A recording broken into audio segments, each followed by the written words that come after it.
back again, lads. Doing another Zoomcast transfer special. I'm joined by everyone's favourite West Cumbrian, Jordan Weir, Oh, I love that. and another shirtless Dan Payne. We're getting a You bit want of you want a little sneak peek, do you? go Yeah? get No, go on, give us one for YouTube. no. For YouTube. It's for YouTube. I'm not doing partial nudity for YouTube. All right. Last week I gave a shoulder away. My inbox is full of girls' phone numbers. It's like Tinder on there. It's ridiculous. If I put nipples in, mate, woof, not can't do it. Got to stay cool. Wear me Christmas kimono. I look forward to your OnlyFans, mate. Right. Only dance. Hey! Oh, Christ. Cut that. So going to the thick of it then, let's get the signings out the way for the many signings from Whitehaven. So we'll start off with you have signed Mason Leithwaite from Kells. Yeah, good lad, he's Mason. In terms of, what I've seen of him as a player, he's got background in both codes with playing rugby union at Penrith. And remember the first time I saw him at Kells, I couldn't tell you what sort of game it was or, what anything, but I looked at him and go, one of that, I remember when I first saw him and go, oof, like to see him in a Whitehaven shirt. He's just one of them. He's a tall, he's a powerful back rower, knows where the try line is. So yeah, I'm really looking forward. As many of Whitehaven have signed from the NCL, and obviously Dan's obviously showing that off on his background picture. As many as Whitehaven have signed from the MCL, he's really one that I'm looking forward to seeing making that step up and seeing what he can do in League One, because I'd hopefully expect him to have a big season. I don't want to put any pressure on anyone at signing up, because it obviously is a huge step up from the community game up until any sort of professional level. But I'm really hoping he can be one that hits the ground running and can be a real stalwart, for the want of a better phrase, in Muzz's plans next year. The amateur raid continues as well with loose forward Ellis Nixon coming in from Seaton. Yeah, don't know an awful lot about Ellis, but obviously Neil Gus Fraser obviously is the head coach at Seaton. Will know an awful lot about Ellis and what he's going to bring to him. It seems obviously that Seaton's had to take the step back into the Carla leagues, and it really stemmed, I think, from obviously Muzz's. I think they've sort of all struggled since Muzz's first season at Workington, where quite a few of their senior players, or sort of leading lights in that Seaton squad, made the transition over to Workington. The likes of JJ Key and Kieran Walker and a few others have made that step up and really made sort of the town shirt their own in the last couple of previous seasons. And I think that really hit Seaton hard. I think I seen somewhere that at the start of their first NCL season, they had over 70 players signed on for sort of their NCL and Carla campaigns. And then, going into sort of the last few games, they weren't even able to fulfil their fixtures in NCL Division 3. So I think obviously their initial success has sort of been the downfall, because they've obviously lost quite a few players, and they've had to make that step back. But yeah, going back to Ellis, he seems to be an exciting youngster. Like I say, I don't know an awful lot about him. I haven't seen a lot of Seaton in the last few seasons. So yeah, no, I'm looking forward to seeing him and see what he can bring in the next couple of seasons. Yeah, we've signed quite a lot there. What do you reckon the plan's going to be for him? Is it going to be pushing for the first team, or are they going to be sort of out there to sort of stack the pack if injury crisis is not happening? I don't know, because it's going to be a wait and see to see the rest who else is bringing in. I know there's a few comments on social media that we need some experienced heads, and I probably tend to agree with some of the fans that are there, that there's going to need to be some experienced heads to lead these youngsters round. Obviously, you've got the likes of Jordan Burns, who's done it for nearly 10 years now at professional level, and Jordan Thompson, who's been there at professional level for a few seasons. Obviously, Connor Holliday's been going into his 11th season at Whitehaven. So there's some experienced heads there, but I feel you probably just want a few more, especially in and around the pack. That the middle, that you don't see too much these days probably, but them nasty, aggressive forwards. You want some big lads in there, for the want of a better phrase, to come in and lead these youngsters round. And probably when it's, set the standings in training early doors, which I'm sure Muzzer and Gus Fraser will be looking to do. So I'm sure there'll be some news to come from Whitehaven in the coming days and weeks with that. But like I say, yeah, in terms of what they've done from the local amateur scene, it's what a lot of people have been calling out for, especially around West Cumbria. It is to give these locals a chance. And I think your days of signing sort of 6 players from Kells one season, 6 players from Loughborough the next, and then 6 players from Eganwint or wherever it may be, is sort of gone. You're not going to get them stepping up anymore. And yes, Dan, I can see what you're doing. I'm trying to avoid it, but in terms of, you're not going to get those that are stepping up in sort of. Well, you didn't see, I should say, you didn't see the amount that was stepping up where there was 5 or 6 coming from from Kells, when they're similar to when like David's season that first stepped up, in the late 80s, early 90s, or early 90s as it would have been. You're not going to see them 5 or 6 stepping up even more, or you don't see it all that often. I think, especially with Whitehaven, the way they're now taking this opportunity to rebuild following last season and obviously everything that had happened. The focus is now on going back to basics, and they're doing that first of all. We've signing the local community players and giving them an opportunity. They've seen how it's worked for work for Workington in terms of players that have made that step up, and the likes of Kieran Walker, who was voted League One Player of the Year. They're trying to get like that. Obviously, it's working well for the Raiders in terms of the Furnace Raiders, and obviously their programme. And obviously they've signed, Whitehaven's got a couple of players who've been through that programme. So while they're maybe not turning out for Barrow straight away, it shows the strength that's probably in that Furnace Raiders programme, that some of them coming into League One, whether it was with Workington in the last couple of seasons or Whitehaven now going into this season. So it'll be it's going to be interesting to see sort of how these players who are making the step up, where they're going to feature in the next few seasons. Daniel? I'm just entertaining myself, mate, while we talk about the NCL. I mean, I've talked about Whitehaven, that's all. Okay, no problem. Okay. So, do we know if these are on dual reg with their amateur clubs? Because I know that was an option sort of Barry used last season. I think it's still an opportunity that they could elect to take. I know when Aaron Burns, Jordan's brother, had signed at Workington, he could go back dual reg, but he could only then, because there wasn't a dual reg agreement in place with the NCL at the time, he was having to play second team. Where I think now that agreement is in place, where I think we've seen a few times last season there was players coming into, I think I was at a game at Hensingham where one of the sides, they'd had a couple of players in who'd been at professional clubs and they'd sort of made that step back. So yeah, I don't think it's not, we're seeing Perry, it's not just these new players that are coming in. Perry Singleton played for Barrow Island this season, got sent off for Barrow Island in that Cumbrian derby against Millom, I think it was. But you know what I mean? So I think it's not just, there's an opportunity there for people now to go back, and I think there's pros and cons with that, but especially for the younger players, I think it's definitely only going to be positive that if they're not going to break into that 17 week in, week out, there may only be a bit part player, even especially in the early stage of the season, if they're able to go back to their community clubs and continue with game time and not lose any confidence that they're still getting that professional training in and take maybe start say back to their community club, as long as the lads can continue to play rugby. And I think, obviously there probably will be some disappointed players out there who aren't going to be selected in the early weeks of the season. You can't select everyone, but hopefully that dual registration route will still give them an opportunity to prove themselves in a professional environment in training, but still give the opportunity, if they're not involved in a match day squad, to go and play back at the community clubs on a Saturday afternoon. So your next player coming along on the conveyor belt from the amateur game is utility back Jay Weatherall from Hensingham. Yeah, he had a real standout season. Did Jay last year in Hensingham, and obviously in their successful season, his promotion. Goal kicker, scored plenty of tries, but also has done it at top of NCL level as well. He played a couple of seasons at Loughborough. I think he'd come through the junior section at Loughborough, and then he broke into the first team and had a couple of seasons there as well where he was scoring tries.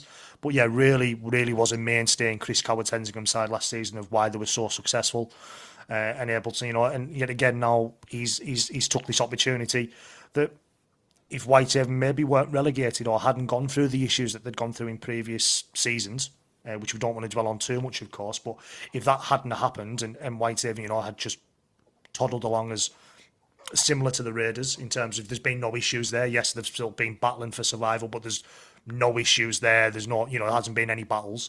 If they toddled along similar to the Raiders, that opportunity might not have come up. So I think a lot of the players are hopefully maybe sensing that this is an opportunity that might not have come along otherwise. If Whitehaven were in the Championship, there's probably not as much room to, try and bring these these homegrown players through and try and show what they can do. I mean, Adam Jackson had done it for the Raiders when he was brought in on trial when they were struggling sort of that 2023, but then obviously found limited appearances last year. So it just showed it really is difficult to break into a championship side. And hopefully now that Whitehaven is in League One and they'll have an opportunity to build, there's a 3-year plan in place. I don't think anyone in Whitehaven's expecting a promotion push next year. So I think it is a case of let's get our house in order and then sort of go with that. And this is, the likes of Jay Weatherall, Mason Lewthwaite and other players like that are going to be really key to that for Whitehaven to do that next season. So now we've got a bit of a Cumbrian a bit of a raid on the Cumbrian professional clubs now, haven't we, for the next couple? Just try to see if Dan changes his picture for this, so we'll try and catch him out. Sorry, I'm just texting the kids. The kids are all after a lift, right in the middle of a Zoom cast. Yeah, they got legs. Cheers, kids. I know, right? So he's assigned winger Harry Hadfield from Town. Yeah, again, a player I don't know an awful lot about. I haven't seen him in any sort of capacity, but yet again comes with good raps. He's played at a decent standard in rugby union, so another dual code, and I played a standard I think higher than what would have been sort of Mason Lewthwaite's level. I think he's played at sort of north level. My knowledge on local rugby union is absolutely shocking, so excuse anyone that I might be offending with that. But yeah, he come across to Workington last year and sort of had a trial period. I think he was with Town for 3 or 4 weeks before committing to being with them for the rest of the season. He's played for Fylde Rugby Union, which I think is a semi-decent level. I'd hesitate to say semi-pro. You know what I mean? That sort of level. So yeah, he seems to come with good raps. But yeah, again, a player I don't know an awful lot about. But yet again, as we've mentioned, it's sort of coming over and grabbing an opportunity potentially with both hands at Whitehaven this year. And I think if anyone is looking to make a step up, or either been umming and ahhing about making the step up and go, well, am I going to break in at the Raiders? Am I going to break into a championship side, say at Whitehaven, or previously they might have gone and probably have gone to Workington in the last few seasons, but I think an opportunity is here with Whitehaven for those who, I think I could maybe make a step up, but it could be quite a jump to the championship. I think Whitehaven being in League One, Workington being in League One in the last few seasons, it's given these sort of opportunities to people to say, well, I'll try it out, yeah, no problem. And Henry's obviously one that's grabbed that with both hands at Workington last season and under Muzzer, and I think he scored a try on his debut against Rochdale, which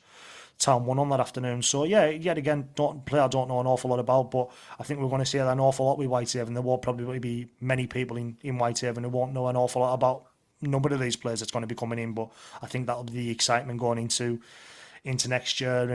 We'll go on to your next player. It's probably a lad who's going to add himself to Dan's hit list of what he'll probably refer to as a failed Furnace Academy reject or something like that. No doubt when he goes spiteful about it. But yeah, he's assigned utility back Max Anderson-Moore from Barrow as well. Yeah, and a player I can say I have seen because I commentated on his debut when Dan couldn't do the 1895 Cup tie at Wakefield. So I was there and he scored 2 tries. So to me, he seems great because I've only seen limited amounts of him. Didn't see an awful lot of obviously game time in a Raiders shirt last year, but obviously made that step up when he was called upon. Played at Wakefield on both occasions, which is a fantastic introduction to the championship, isn't it? Going against the full-time outfit at Wakefield. But yeah, from what I can remember about that, obviously Wakefield game, he didn't look out of place, and that's all I can say about him. He was able to get over for a couple of tries. I think the Raiders had recently republished that in the last couple of weeks, and I remember watching it again. And yeah, again, he didn't, took his opportunities well. So, he hasn't worked out for him in terms of breaking into that Raiders team week in, week out. Whether he's taken an opportunity to come back to Whitehaven, Cressida always seems to say that there's people talking to him about moving away from the club. I think he mentioned it in your interview last week, Dan, didn't he? That there's, when these players are coming from the likes of, the Furnace Raiders or, they say, well, I go, but my aim is to come back. And Max Anderson-Moore might see this as his opportunity to go and show what he can do week in, week out in a professional environment. And if his goal is to get back to Barrow or to get back to a Championship side, whether that's doing it with Whitehaven in the next few years or trying to beat his way back to Barrow. But he's going to take an opportunity, hopefully, with both hands. And yet again, I think, like we don't mention, I'm going to sound like a broken record. That's what a lot of these players are going to look to do in the next, over the next 6 to 8, 12 weeks as they head into pre-season, they head into them friendlies in potentially late December, early January, with how early the season's going to be starting with the Challenge Cup. There's a potential there for these players over the next 6, 8, 12 weeks to be really nailing a place down and showing, whether it's Max Anderson or showing Barrow Raiders what they might be missing on in 2025. Yeah, I think Max is one. Sorry, Andy, go on. I mean, from like a Barrow perspective, I'm a little bit sort of, I understand it, but he's clearly a talented player, and obviously he's got a future here, and hopefully he does see it at Barrow.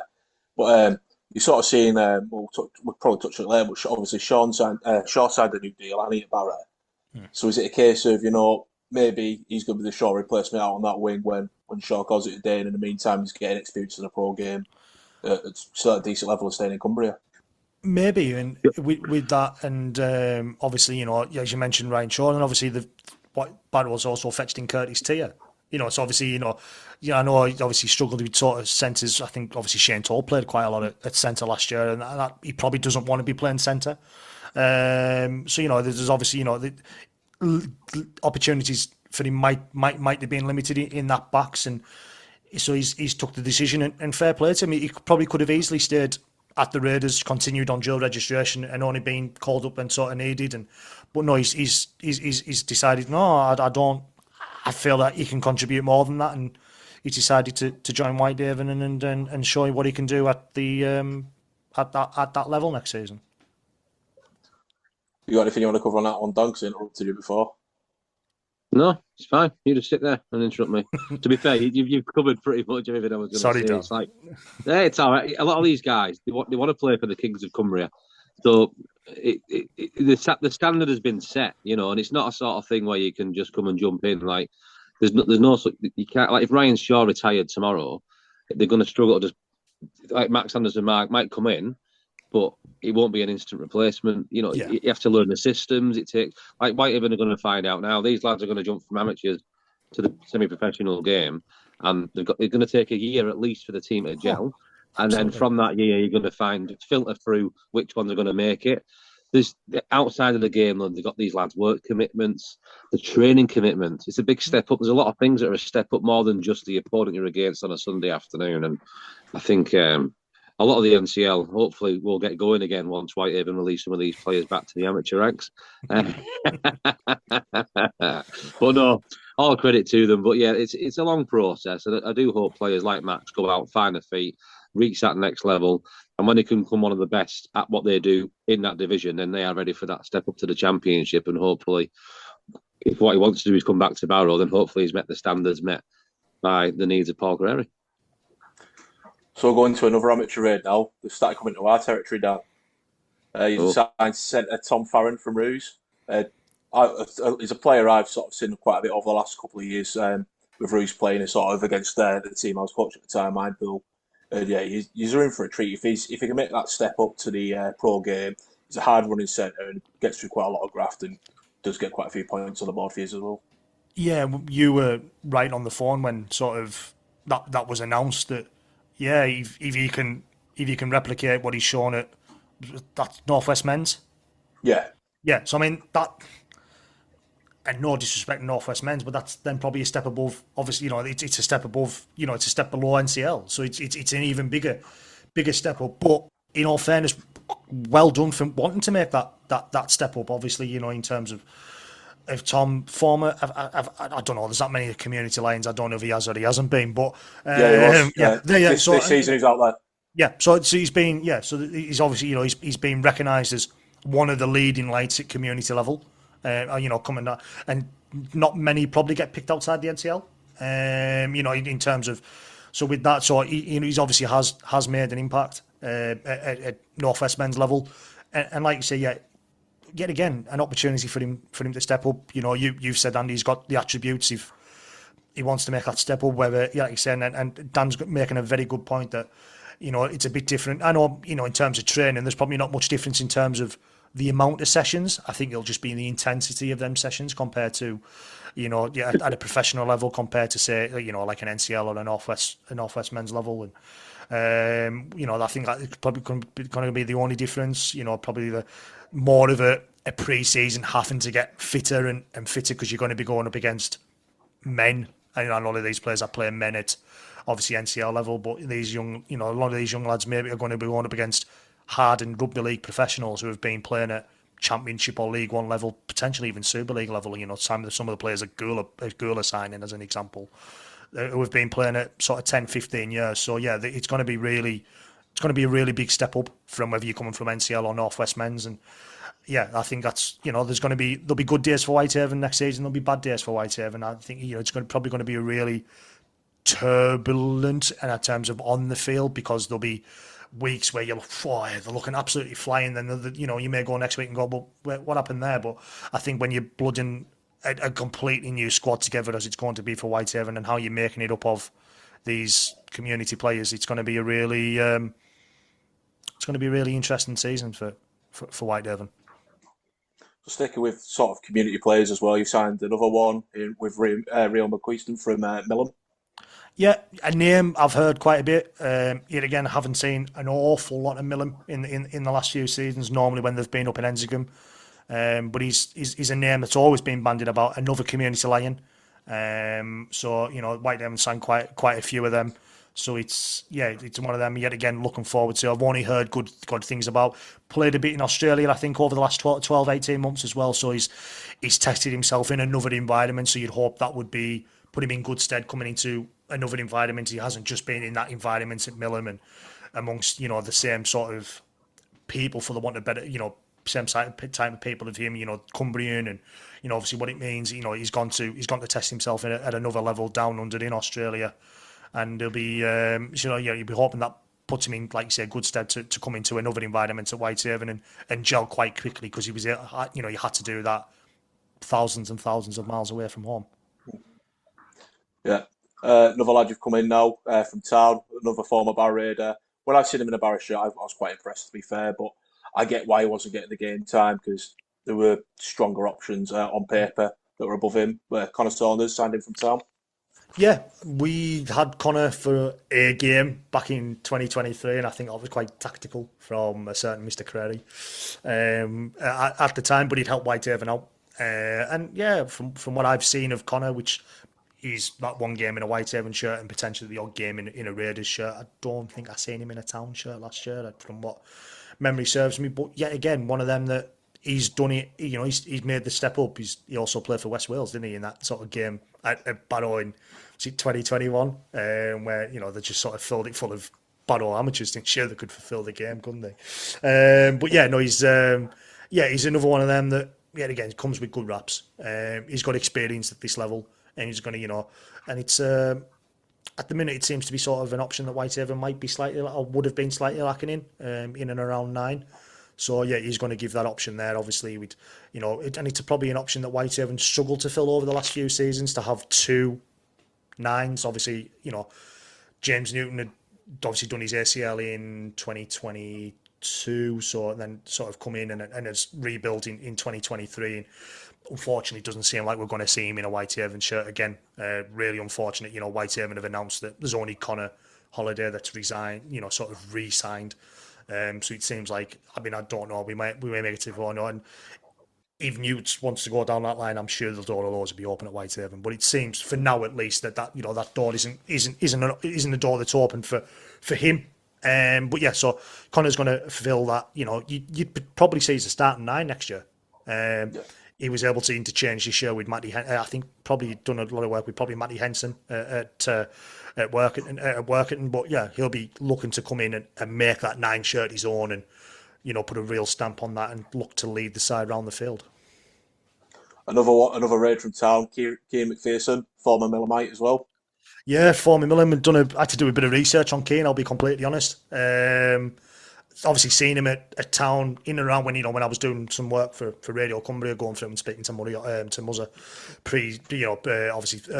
for like on a Thursday. Obviously seeing him in and around, but didn't see an awful lot of him training because he was recovering from a broken ankle, and he made one appearance for Town, which was towards the back end of the campaign. I think that's penultimate, or might have even been last league game. He broke in and made that. So it's sort of going to be. It is starting once more again because he's only made that one appearance at professional level. So, but yet again comes with good raps. Like I say, I've done a bit of research. 9 tries in sort of 16 games he scored for Millham in 2023 when they were promoted from Division 3 up until Division 2, and scored a hat-trick as a 16-year-old against Eastmoor, from what I've seen. So as like I say, as a young teenager, essentially. So yeah, he seems to be one that has got a good try scoring record as a forward.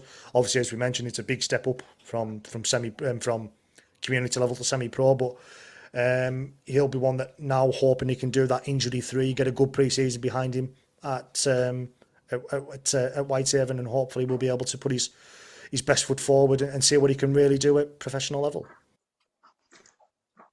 I feel it looks like we've lost Dan. I think he's have to go and do the kids pick up, unfortunately. I'm semi here. I'm listening in. I was going to put in a mention about Kean there and said there. I actually had a conversation with Kean. You're not going to like where this is going to go, but this is true. And we had a conversation when he first got injured, and his time at Workington, and he was in this conversation explained that, he was looking to get himself back up to full fitness, but he was on the sick from work and he was doing this and that, and he was like, "Can you help me make some more money, Dan?" No. And yes, Kean is a UW partner. He's not anymore because he's got his head back in the game and he's got back to training and he's doing his rugby thing again now. But no, that's a little bit of knowledge on Kean for you there. You can put that one in the book for your notes, Jordan.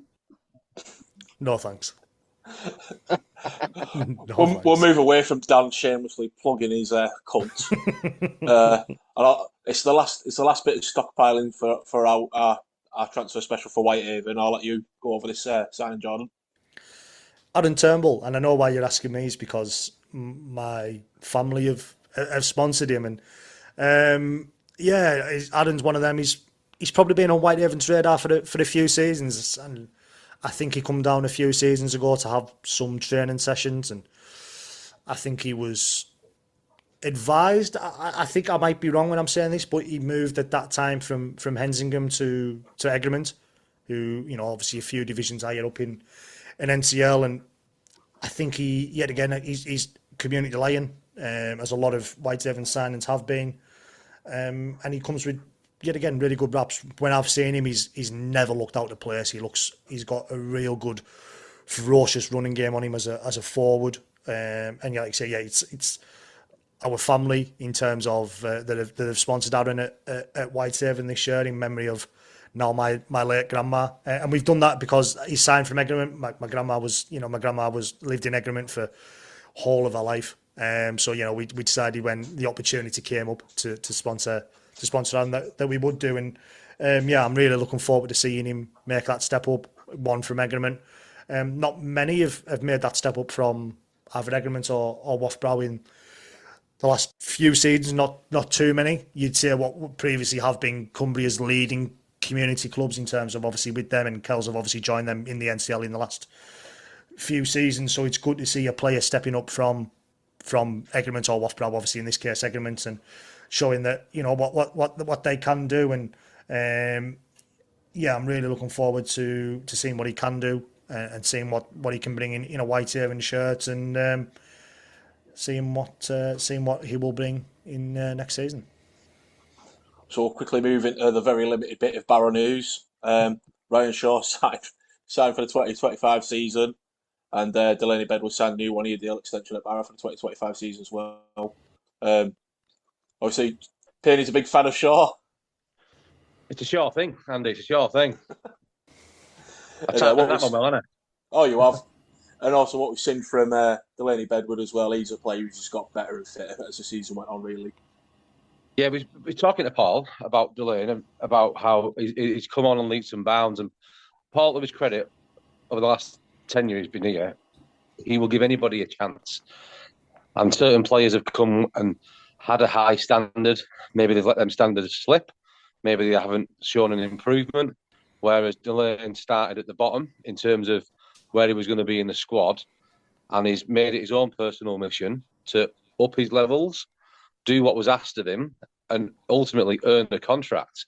He's been staying with Ramon Silva, and he's been going through some of the same training methods that Ramon's been doing, and he's not a bad guy to learn from, is he, Ramon? Because he's had a hell of a season until his injury. So I feel like he's come in, he was given a task and a challenge, and he's excelled it, and he's earned that contract. So I think the only way is up for Delaney Bedwood, and I'm looking forward to seeing how he gets on. I think, truth be told, he is going to be somewhat of a squad player still, but to earn that contract, which he had no right to earn either, he's proved that he can do that, and his next step is to earn that starting role every week. Yeah, completely agree. Like I said, I just think he's back end of the season. I think you can see it's just polar opposites to the player he was at the start. It just his work rate shot up. He just seems a lot fitter, and you know, it's a great. If he's just a squad player, it's a great option to have. Absolutely. So we'll move into. So I know we're short of time now. I've got about a minute and a half left because we're too cheap and won't pay for Zoom. So there's no announcements for town as of yet. On the 15th, I think they're starting to do a few announcements of players. You don't want to miss that. You do not want to miss that. Woo! You don't know what? Evening, Jordan. We've already seen all those who have made the move from Derwin Park to Whitehaven. I imagine we're going to see quite a few that's going to make that move from Whitehaven to Derwin Park. And you know, we've joked about, haven't we, in terms of the job swap, the wife swap, whichever way you want to look at it. I think you're going to see the fruition of that. A lot of Town fans were initially probably frustrated, I think, initially about what, you know, the lack of news coming from Workington, but then obviously they've put out, you know, it's 10 days or so ago now, about this big reveal. They're going to the new home shirt. There's going to be Q&A with Jonty Gawley, but then you imagine quite a lot of their 2025 squad are going to be announced, if not all of them potentially, on that night. I didn't mention about going through, didn't I? But it's the same night as James Newton's fundraiser, so I'm going to see how I need to work that one. But yeah, so yeah, we'll hopefully get something from Town in the next couple of weeks. Yeah, we'll call it there then, and I'm sure it'll knock off in a second. So cheers, gents. See you next time. Cheers, guys. Don't forget, shut the door. Shut the door. Run. Listen up to stories told, legends new and